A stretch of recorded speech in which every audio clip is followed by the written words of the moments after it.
Hello everyone! Welcome back to our channel. Welcome back guys to Mabs Family. Ngayon guys, alis muna kami.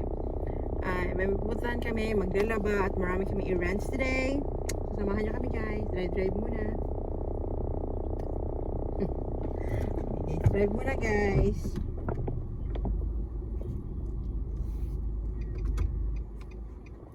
Hindi kaya ito grag ulit. Hindi na. Hindi na. Hello everyone! So today we will do the laundry and we're gonna go to deliver I'm the something. laundry. We're gonna do the laundry here. I'm the laundry. We are going to do our laundry later and then we have to leave it. Kamusta kayo dyan? Hello everyone! Welcome back to our channel guys! Hindi malalaki. Ayan guys, mahabang biyahe ito. So, ayun. Itong aming vlog. I mean, yung una naming pinost na vlog guys, pasensya na talaga kasi maingay. Sobrang ingay guys kasi yung stand yung stick pala na ginamit namin nakapasok siya sa hood ng kotse kaya ang ingay, pasensya talaga guys. Wish ko ito wala nang ingay. Ayun guys, today is Friday dito 12 to 2 walang pasok ang mga tao, walang pasok ang establishments guys. At kami ay pupunta sa town para maglaba. Maglalaba kami guys. Ayun ang labahan namin guys.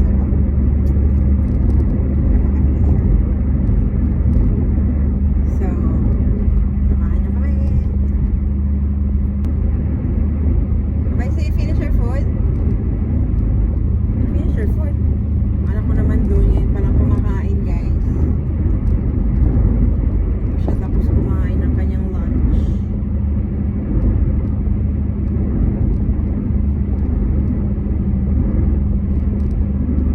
Guys, sobrang init dito sa Brunei ngayon. Grabing init guys. Grabe. Yeah, grabe means super califragilistic. Grabe means what? Over, like over. Super hot. Scorching hot outside. Oh my gosh. It's super init guys sa labas. Yeah. Super init. Brava. Nakakasakit ng ulo. Oh, basta. Alam nyo nung nakaraan, merong nasunog na kotse sa may parking lot guys. Dahil sa init. Tsaka dito yung mga bushes, ano siya, nag-flame guys dahil sa init. Ganito dito sa Brunei, super init talaga. Yun, doon meron na naman yata. Oh no, may bushfire doon. Oh my gosh, Oh my god, Afisa, look! there's bushfire here. Oh ayan guys, so may bushfire. Paano makita? Hindi ko siya makita. Oh my gosh, malapit na sa kalsada guys ang usok. Ay, hindi namin napakita. You guys see? Dali Smoky outside. That's the bushfire. Nakita. Dito naman sa kami na yung usok lang. Gosh, grabe guys. May We can smell bushfire. the smoke from here. We can smell the smoke inside the car. Even.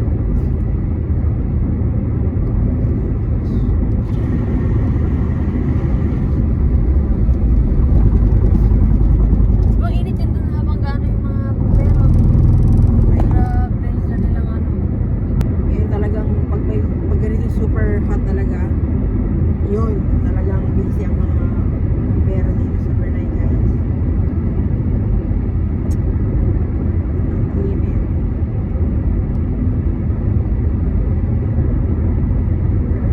Grabe. Okay guys.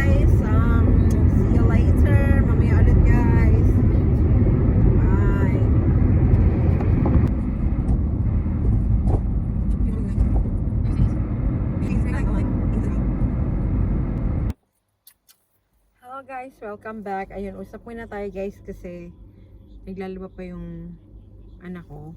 Bali siya yung nabantay ko doon ng labahan guys. Umiikot pa sa laundry. So, ayun, usap muna tayo guys. Alam nyo ba guys, dito sa Brunei, maganda tumira dito guys sa Brunei. Kung gusto mo mag-start ng family, maganda siya dito. Yung food, mura. Pero yung mga kagaya ng mga damit, medyo pricey ng konti. Kasi nga, ini-export lang talaga. Walang factory dito, ganyan. So, ini-export lang yung mga damit, ganyan.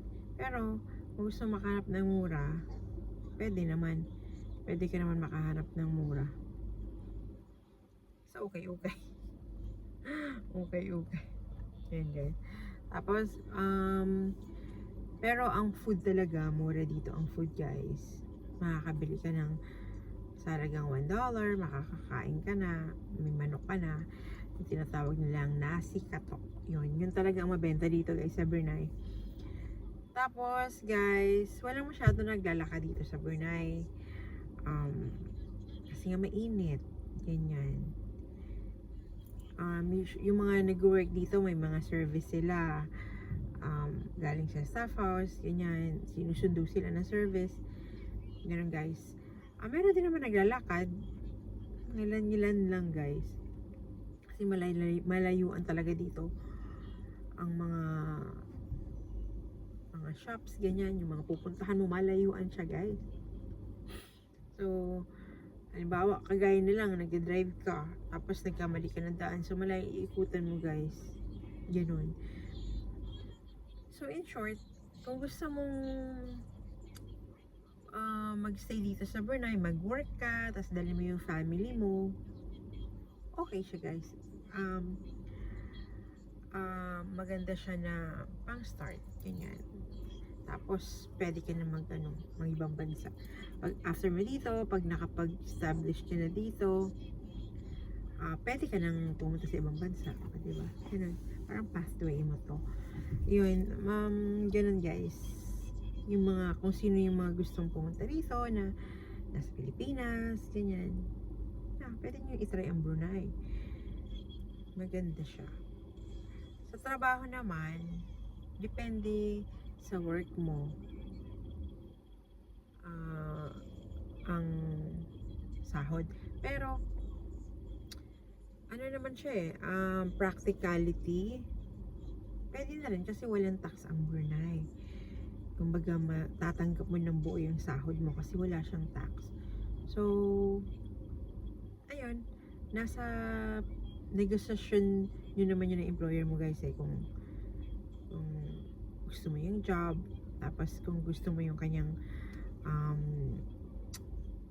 offer na salary sa'yo, yun, nasa negotiation yun naman yun. Kaso lang, ngayon nga pala, karamihan agency na. Mangilan-ilan na lang yata yung direct hire. Kung meron man. Ayun, kasi kami nun,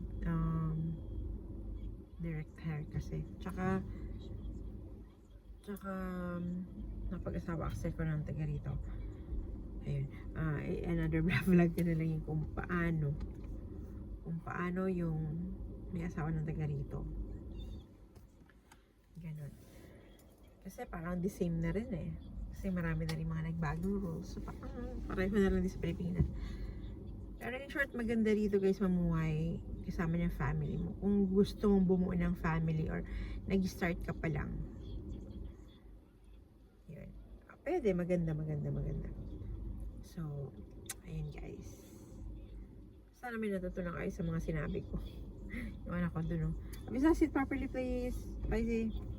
Ayun guys, yun lang. Share ko lang. Ayun, thank you for watching. Don't forget to like, share, and please subscribe. Thank you.